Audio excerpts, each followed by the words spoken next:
sometimes rather than anchoring up, I like to hook onto lobster pot buoys and just hang off them for a short while whilst I'm fishing. And I've made a pole that I use to attach the kayak to the ends of the lobster pot buoys, with rope attached to it that I click to the kayak. I can just hang off 30-40 foot behind the pot buoys and just fish for a while before moving on. It's a lot easier than dropping anchor and then having to pull the anchor up. So I'll show you what I did to make this. I started off first of all with a 22mm diameter piece of plastic plumbing pipe.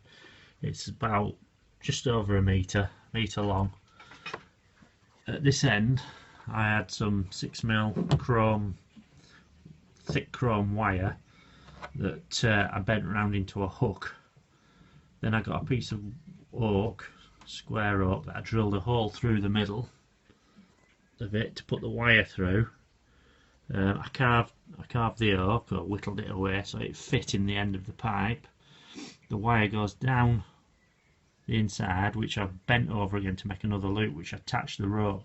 So the rope runs right down the middle of that and out the bottom. There you can see that, but it comes out through the bottom.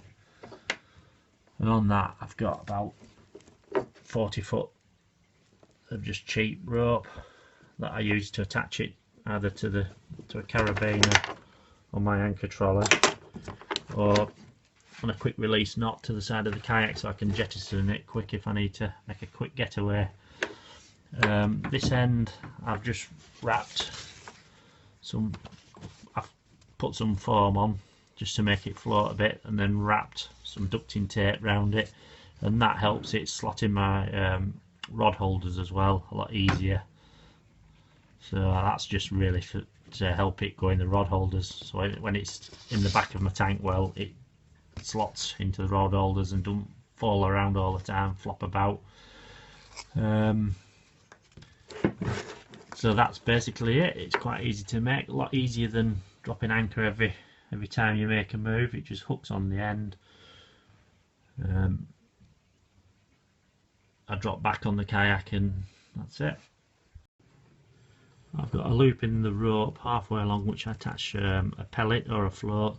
It just, if I need to jettison and move for some reason, I can leave it attached to the pot buoy or lobster pot buoy, and then come back to it and just pick it up quite easy. And it just keeps it afloat, so if it did drop off I wouldn't lose it, it'll just float and I can see the float from a distance and go and pick it up. So that's one method I've been using rather than just dropping an anchor all the time.